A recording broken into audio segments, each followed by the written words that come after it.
When he stepped onto Yankee Stadium for the last time in 1947, the 60,000 fans in the stands thought they were simply watching a legend's farewell. Nobody knew that Babe Ruth was actually at the center of the CIA's most classified operation, and this story had been kept secret for 75 years. That day, as the Bambino waved to the crowd, two men sitting in the VIP section on the third level were taking notes of his every move. These men weren't sports writers. They were first-generation CIA agents, and what they knew about Babe Ruth would shock all of America. The Cold War had just begun, but Washington was already preparing to use every American hero as a weapon. Baseball wasn't just a game anymore, it was a propaganda tool, and Babe Ruth was its most powerful representative. But what's truly shocking is that Ruth wasn't unaware of this situation. This story, which had been going on since 1942, shows that Ruth was a much more complex man than we thought. Just 6 months after the Pearl Harbor attack, Babe Ruth received a phone call from the White House. The caller was President Roosevelt's personal secretary. "Mr. Ruth, your country needs you," she said. Ruth thought this was just about selling war bonds. He was wrong. 2 weeks later, Ruth found himself in Washington, at the secret headquarters of the Office of Strategic Services. The OSS was the predecessor to the CIA, and they wanted something very different from Ruth. It wasn't enough for him to just represent the American spirit. He would gather intelligence. "Mr. Ruth, people who love you tell you everything," said OSS Director William Donovan, "especially if those people are from other countries." What Ruth had to do was simple. At baseball events, hospital visits, and private parties, he would talk to foreigners he met, learn their thoughts about America, and report anything he deemed important. Back then, such things seemed very normal. But the information Ruth gathered was anything but normal, because Babe Ruth had access to places that even the CIA couldn't dream of. In 1943, Ruth went to North Africa on a USO tour to support American soldiers. According to official records, it was just to boost the morale of the troops. But what Ruth wrote in his private diary tells a very different story. "Today I had dinner with British commanders," Ruth writes. "Montgomery's aides seemed very worried about German defense lines. He talked about Rommel's new tactics." Ruth wasn't writing this information just to keep a diary. Every week he was sending it to Washington via special courier. The baseball legend was actually a perfect spy. Nobody suspected him because everyone loved him. Even enemy generals wanted to meet Babe Ruth, and Ruth was a very good listener. What happened in 1944 showed the truly serious dimension of the matter. Ruth was visiting military bases in the Pacific Theater.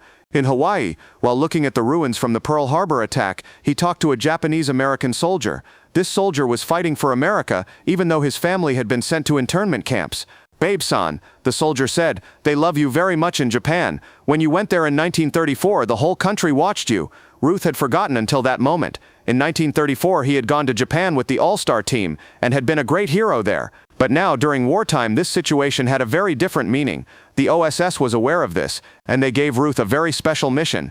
Radio Tokyo was making propaganda broadcasts to American soldiers.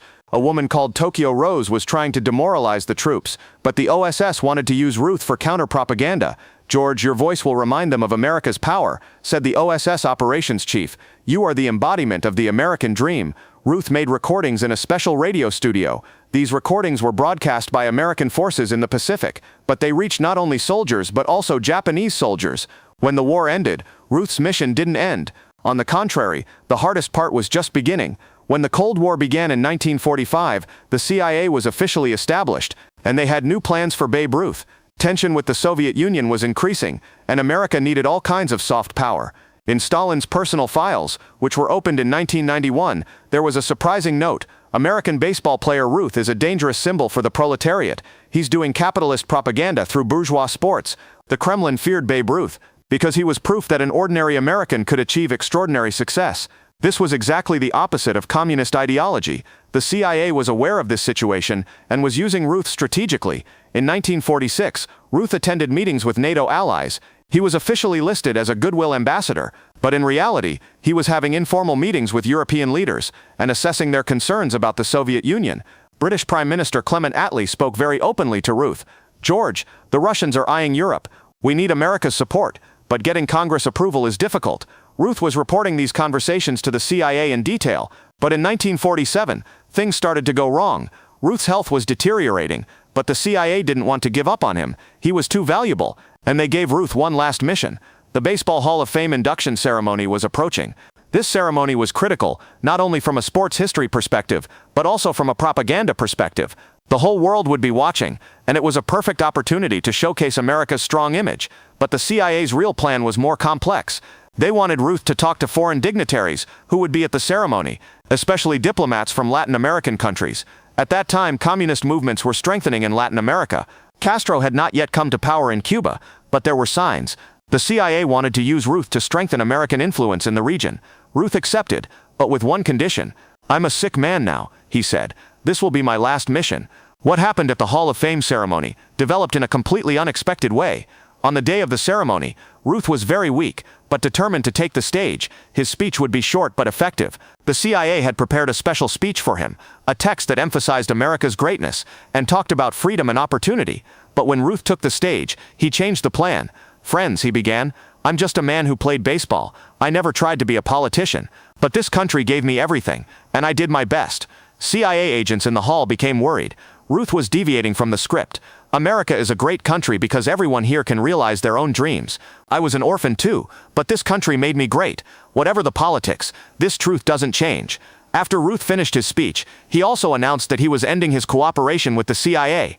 In a private meeting, he said, "I represent the American dream. I'm not a propaganda tool." But the CIA wasn't willing to give up on him. When Ruth was diagnosed with cancer in 1948, the CIA continued to use him even in his hospital bed. They wanted him to continue talking to foreign visitors during hospital visits. Although Ruth was very ill, he agreed. "My last service," he said. But this time he was doing it for a different purpose. His last report to the CIA was very brief. "Nobody talks about baseball anymore. Everyone talks about politics. This is wrong." When Ruth died on August 16, 1948, the CIA marked his file as classified. No one would learn Ruth's true role until these documents were opened with the Freedom of Information Act in 1995. The opened files contained surprising details. Ruth wasn't just an informant. He was actually the CIA's first celebrity asset, part of a pilot program. This program was later expanded with Hollywood stars, musicians, and other celebrities. But the beginning of them all was Babe Ruth.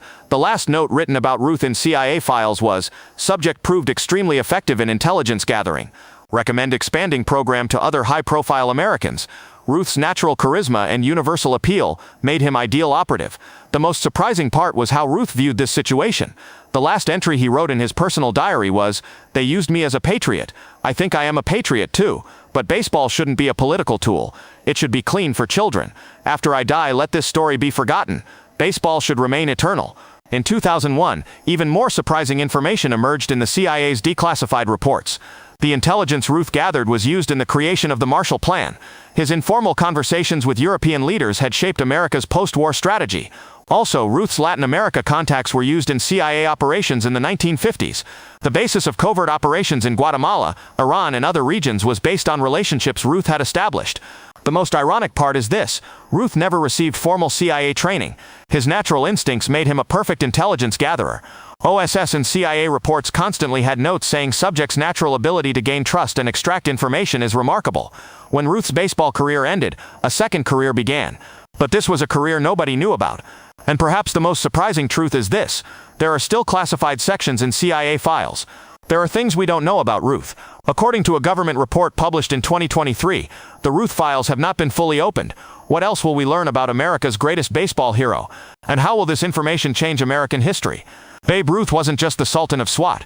He was also America's first celebrity spy. And this story may never end.